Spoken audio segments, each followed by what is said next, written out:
So, Miriam, what do we have over here? What are we looking at on the couch?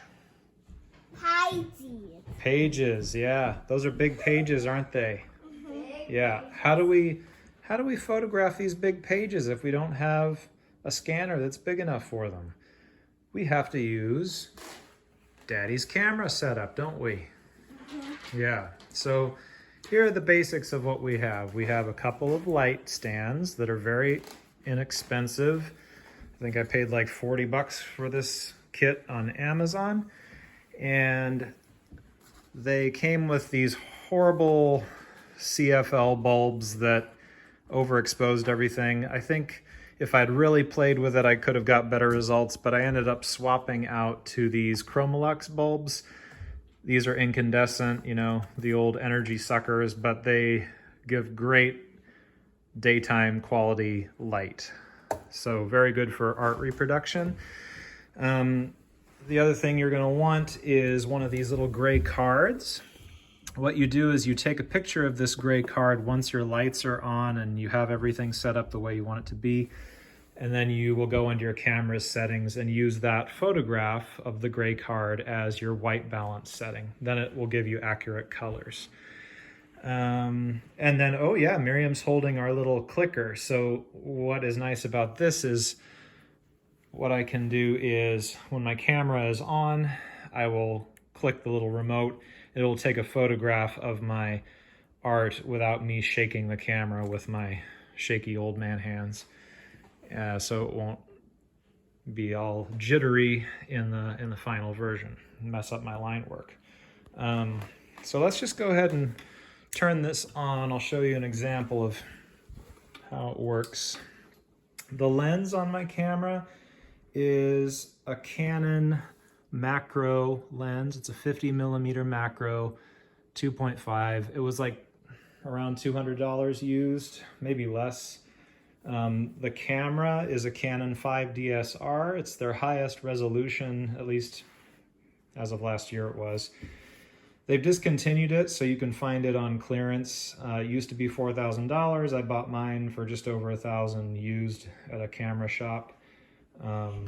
So not cheap, but in the territory of large format scanners for sure. So once that is on, I'm going to turn on my camera here. This is my janky monopod setup.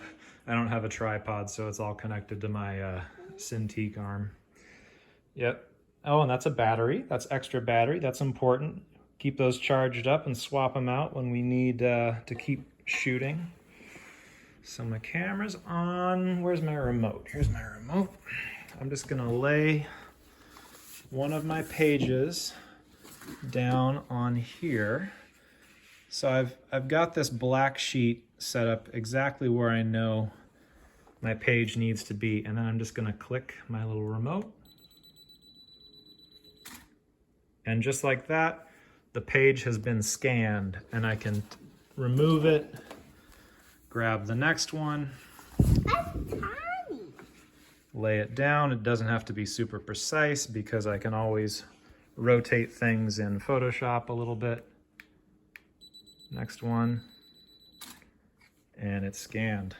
So I can go through like a giant stack of pages really quickly with this system, and I don't have to worry about scanning in multiple parts and piecing these things together in Photoshop.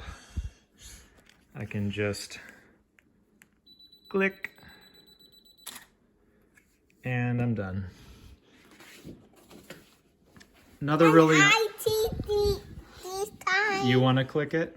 Uh-huh. Okay. You have to do it with 2 clicks and aim it at the camera, okay?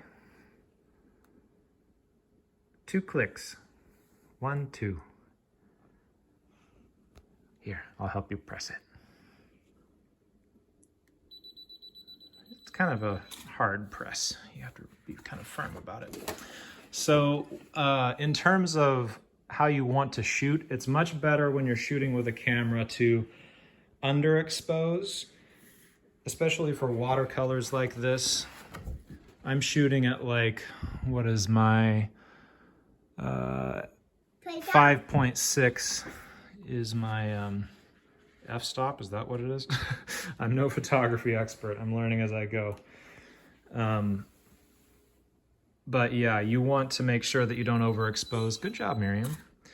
Don't overexpose your watercolors, because then the washes will blow out and you'll lose a lot of detail. You can always bring colors and lighting up later in Photoshop.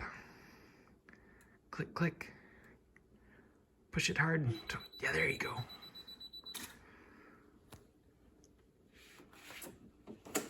So that's the system.